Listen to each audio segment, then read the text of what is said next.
Pies are a really common snack food in Greece, and you see these pies being eaten as sweet and savoury items. Today I'm going to make a cheese pie and I'm going to sweeten it up. So first of all, I need 2 types of cheeses.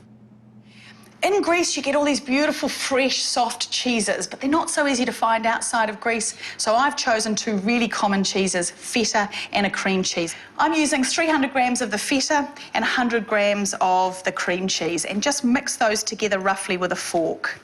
Because it's a sweet pie, I'm going to add a little bit of sugar in here, so about 1 tablespoon of my caster sugar. I love the simplicity of this pie recipe. There's just a few ingredients. And our next ingredient that we need to bind that cheese are a couple of eggs. So what I've done is I've just made a little space here. And the eggs act as a bit of a binding agent. So just whip them up with your fork. And you don't need to overmix this. It's quite nice if it's a little bit lumpy and you get these beautiful little bursts of salty flavour mixed in with that sweetness. Very much the same as a cheesecake. I can set that aside.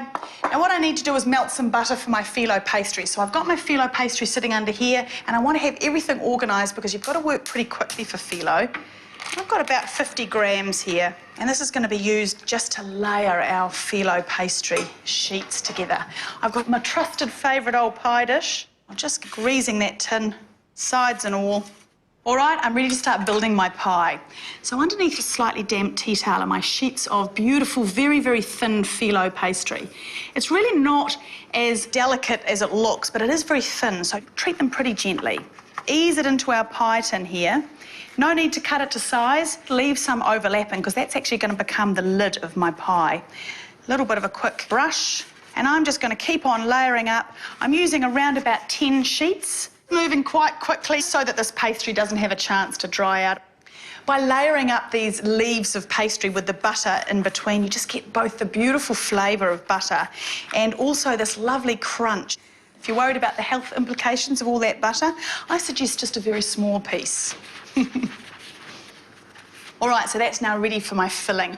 So let's pop this in. And just ease that in a sort of even layer over there. It will swell up a little bit in the oven as it starts to cook, get a little bit more solid as well. Oh, that looks really good, and I can already smell the freshness of the cheese there.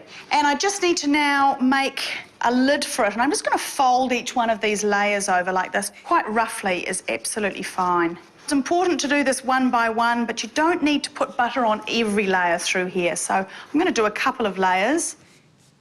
A little taste of Crete coming right up.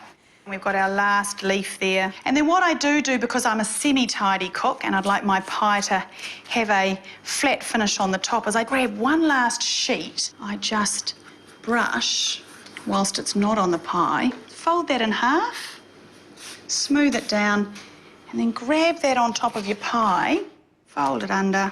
That's just tidied it up nicely just by tucking that in ever so slightly. A last brush of butter on top there, just to make sure that that makes it nice and golden. And now my pie is ready to cook. Now that oven has been preheated to 180 degrees and it needs to cook for about 25 to 30 minutes. I'm after a lovely golden brown finish to it.